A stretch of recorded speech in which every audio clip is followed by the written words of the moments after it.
What is up, everybody? Happy Wednesday to you. I hope that you're having a good week. Confession. All right. I feel like I have been possibly living in a bubble my entire life because I do not remember America being so just out of balance, just out of whack. Like everybody, like all of this division and hate and everything. Like I just don't remember that. And I talk to different people and they're just like, yeah, I just don't remember the community, the ideology. Like we always had like racial and political divisions, but we've never had them to the degree that we have them now. It's almost like somebody, Trump literally did tap into a very extreme voting base that, weren't participating in the political process. Many of them had disenfranchised mindsets. And these were white American people, right? Gentile, if you will, white American people. And obviously, many of them were bigots. And so, he brought them into the political process. He gave them a voice. He gave them a platform via him. And, obviously the Democrats, who are not comprised of people of those ideologies, I believe Hillary Clinton called that particular base deplorables, they're obviously, a base that is beneath the mindsets of the Democrat, and Republican elites. And so now you have this, social snowball of ideologies in America right now. And it impacts us, in a variety of different ways, how we do business, how we operate with each other. It's all playing a role in how we're able to interact. So, I look at, these social dynamics and, I don't consider myself a victimized person, but I definitely feel like I am a victim in some respects to these ideological wars and how they've really started to socially engineer this culture into a very divided this nation into a very divided nation, way more divided ideologically than we've ever been before. It's almost like somebody took a 1960s simulation and threw it up in 2020, and it just kind of, I think Americans have been trying to combat it, but, there's a lot of coordination with a lot of this social engineering. And it's impacted people. I think it's impacted people mentally. I think it's impacted the type of relationships that people can build and have and maintain. And it's just all around sad, And then, you kind of peel back and you look at, like I said, I'm divorcing myself of hip hop. But I still follow the genre, and you have this hip hop war between all of these male rappers. Now, we'll give it to the male rappers, right? Because for a while we've been seeing nothing but female rapper drama, and a lot of that is just cat fighting, very poor shots being fired and missing most of the times. But with the male hip hop rap battle beefs, they have taken it to a whole new level. This is personal on a whole new level when you are an artist and you have two artists going against each other, and they're including the family members, the children, and the parents, right? I mean, this is like a whole new level of beef and division. And I think it's interesting to note how these demons are just divided on all fronts.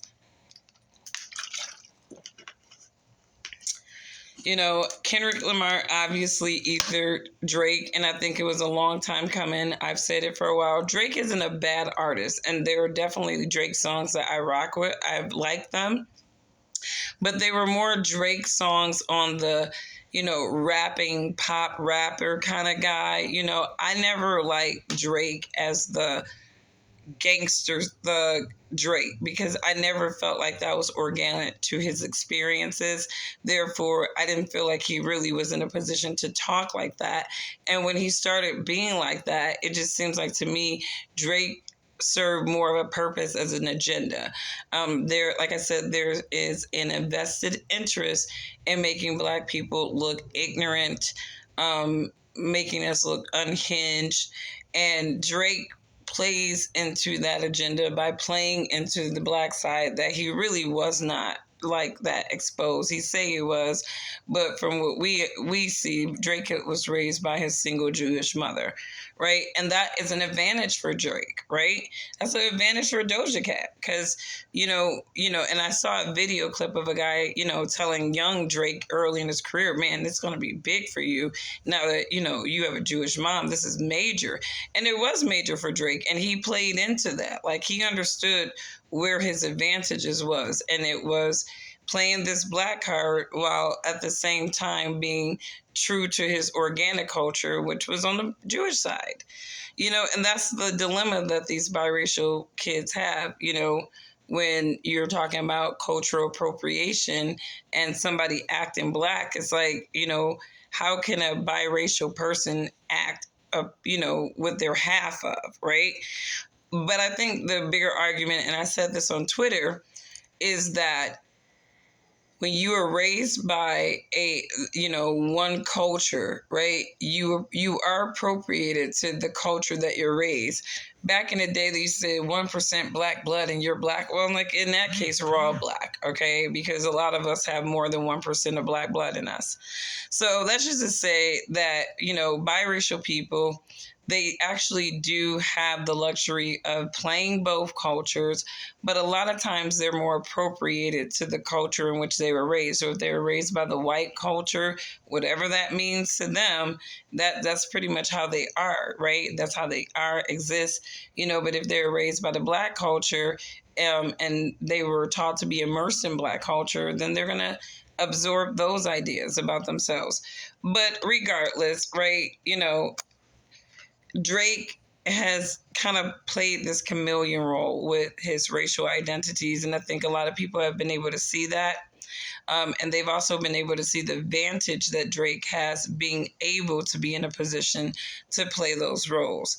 There's a lot of allegations that came out about Drake and this rap beef that, I'm going to be honest, I 100% believe. I never thought that, Drake was not a goofy dude. He's kind of a beta dude at heart, because a lot of these beta dudes, they think, okay, I'm going to get my body right and get a lot of money, and then all the girls that never wanted me are going to want me, right? And then I start, and once they start becoming that guy, like Drake became Drake, right? Then, all the girls wanted him, right? And he had this option to be this, this dude that he always wanted to be, right? And I think that a lot of that stuff goes to people's heads. It makes them a significantly different type of person than they were before. And before long, they lose their humility and they just, they go into the asshole category. And I think that's kind of where Drake has been, where he's felt so high with all his privilege that, he really felt like, I can go after any rapper and be successful. And we see that was not the case. Kendrick Lamar, and there's a lot of other rappers in the game that could either Drake. They are organically good artists. And I said this about Nicki Minaj. The industry tries to go after organically good artists that they just can't control. And when they can't control them, obviously they're going to use an op like Drake or Cardi B to go after these organically good artists that they can't control and 100% own. And, Drake is paying the industry back. He got some upfront money with that deal. He got 9 times out of 10, and he has to recoup that. And Drake, I don't believe, has been able to recoup that. And they're like, we need our coins, right? We need you to be selling merch. We need you to be pimping other artists into this Ponzi scheme. You need to be doing something to turn over money, right? And I don't know what OVO is doing, his record label. His last album was a flop. So I think that this is a coordination to kind of get, I think there's a lot of coordination going on in the industry right now between Diddy, a lot of these high level faces, especially these black artists or whatever. I'm just seeing that there's a lot of, tokens being exposed in the industry. I'm not sure if they're just consolidating their losses right now and they got to cut liabilities. And I often wonder is that,